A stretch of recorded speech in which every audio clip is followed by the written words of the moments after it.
the quality of the product and the effort that went into it. I think that with respect to the book publishing industry, the cost of the ink and the paper and the capacity and the cost to deliver it are vastly overstated.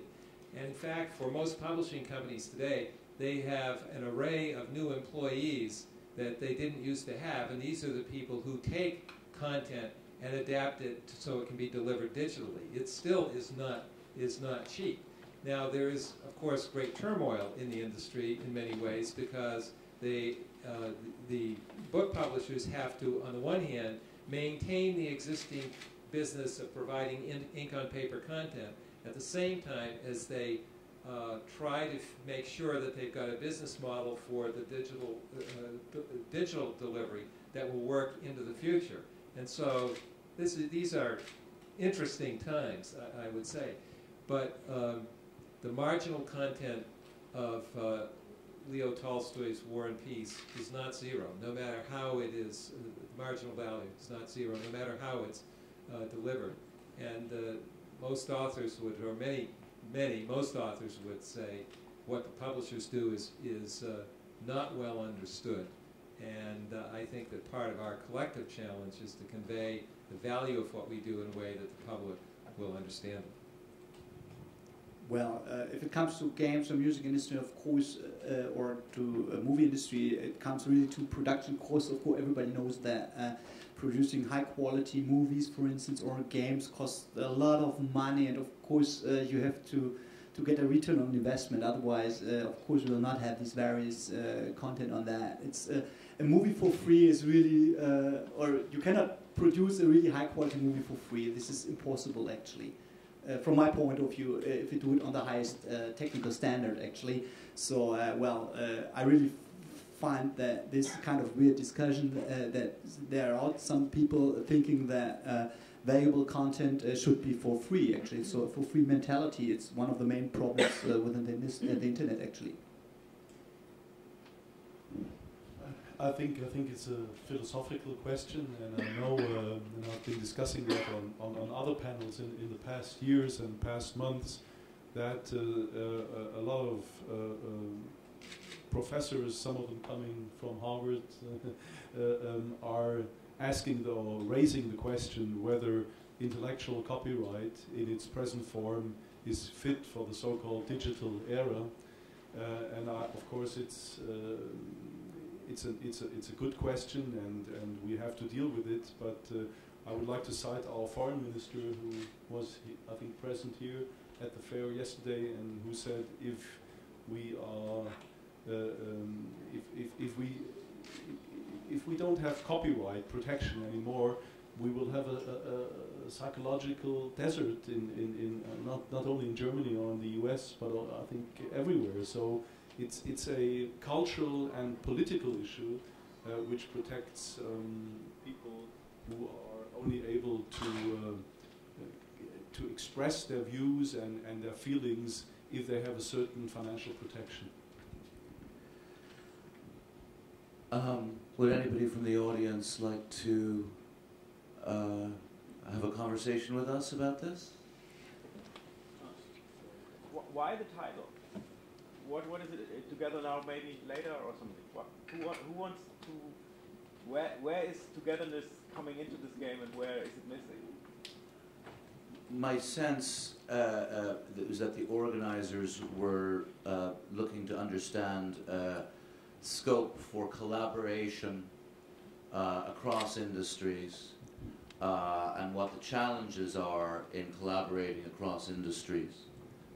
If I may, I think you asked the right question, and my comment, if we had started differently, would have been, we have to work together. We have to work together, and that means that all of us around the table, and some more who are not present here today, have to give up details, very fine details on how to really fight piracy. It is high noon that we find a basis of how to cooperate. And if I could also add, I think that the defense of these values related to knowledge and to content is one where there needs to be collaboration. But these industries are very different. I mean, we have to deal with copy shops in Thailand, just to give you one example, in China, and that's really an ink on paper kind of issue. So that the enforcement and sometimes the policies that we try to advance may differ depending on the particular industry. But the larger idea, the larger message about the value of intellectual property is one that where we certainly do need to collaborate, because the challenge affects not just these industries but others as well. And from my point of view, of course, togetherness will have, at least if it comes to lobbying and in working on a really common copyright law which protects intellectual property actually, and then it doesn't matter whether it's movie, music, games or books, for instance. And of course, if it comes then to enforcement, then of course we'll always have different ways of enforce these copyrights in the certain industry actually, and well, there are the different needs and different details and how you can enforce a certain right, and of course the infringement is very, very different. Of course, for movies, it's for movie production companies, it's a problem if it's the movie is available before you bring it in the cinemas or on the market actually. So, well, this is very obvious, and from my point of view, there is still togetherness at the moment, but of course we have to do more alliance also on other areas like enforcement, for instance. In the back? One thing where one area where you do it seem initially to be united is that you've all stopped sort of going against the individual and actually you're trying to get recompense from the individual pirates. But it seems that you're doing this for very different reasons. That Tom, you're doing this from a very sort of enlightened perspective, that you're not going to turn a pirate into a consumer by actually going after them with a stick. Whereas, am I right in thinking that the other two of you were saying you're not doing this really because the EU directives make it impossible, rather than that you think that it's not the best way to go?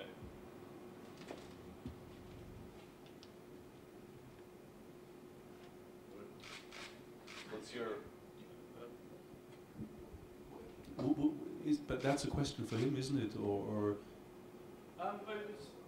did I misunderstand two of you on the end? Sorry, that you're not going after individual pirates because it's legally difficult, rather than because you think individual, you mean end consumers? Yeah, the end consumer. Yeah. No, I think going after the end consumer is not helpful from a political point of view, but also from a legal point of view.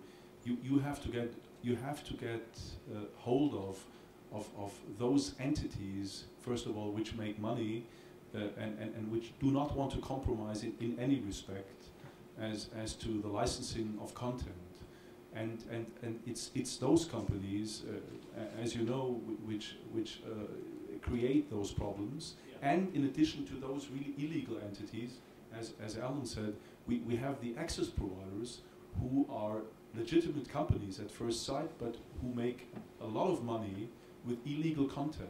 Yeah. So we have two levels of problems. We have the illegal entities, and I think you have to offer them. I always offer them the chance to get a license. Yeah.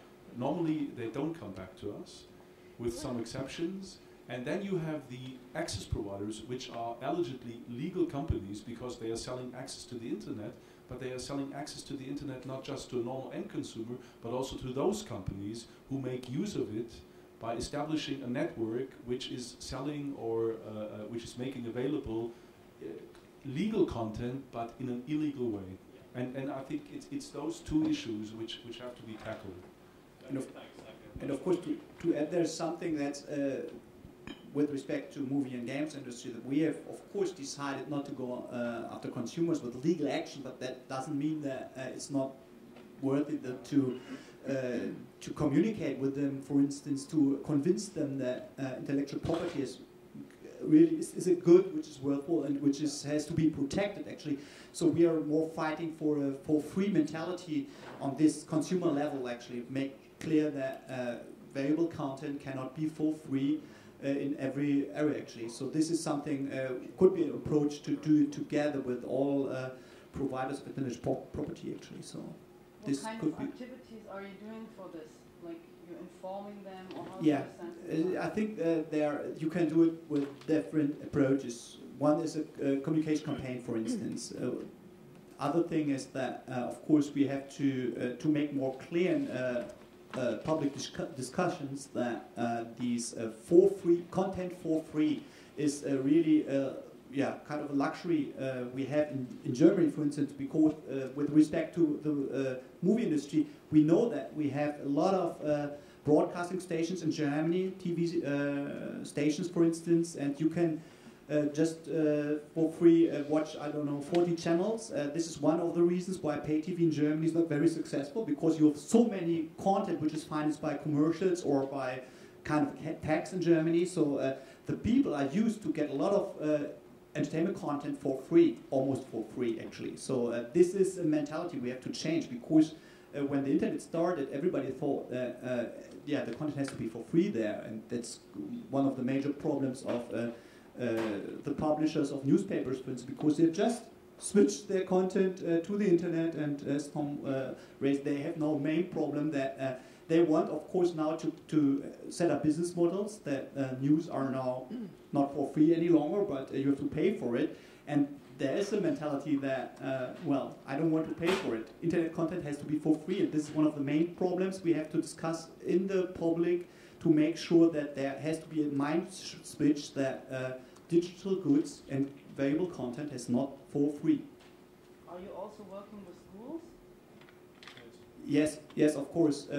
We have some cooperations with institutions like Microsoft is doing a lot of things on the school level, and of course the movie industry is doing a lot of stuff, and of course the games industry is doing something like Spielen verbindet, communication platform on the German level, and of course also on the European level. Isn't it also a problem that people don't respond really fast to DMCA-like complaints in Europe? I mean, DMCA is of course a USA initiative, but in Holland we have a service that actually sends out those takedown notices to infringing sites, sites as you call it, and we have response times from 1 day, some sites are really fast, up to 5, 6, 7, 8 days, and you see the counters of the downloads increasing and increasing and increasing, and it would maybe also be a good idea if those kinds of complaints should be complied with in a very, very early stage, because as you say that the box office time is 2-3 weeks, 5, 6, 7 days, and then the next link is uploaded again. It's devastating. We've seen links that were downloaded up to 40,000 times, and you're just talking about one link on RapidShare, which is damaging, and I think some legislation should be on that as well. I fully agree. Okay, 5 minutes. I agree with the initiatives in Holland. I'm also a fan of the initiatives in France. It's at least a step. Maybe not the end of all ideas, but it's a step in the right direction. But we have a very vivid discussion in Germany with our government, and our Minister of Justice has a very particular view on the freedom of speech, of the interpretation of the freedom of speech, and that is a very delicate problem.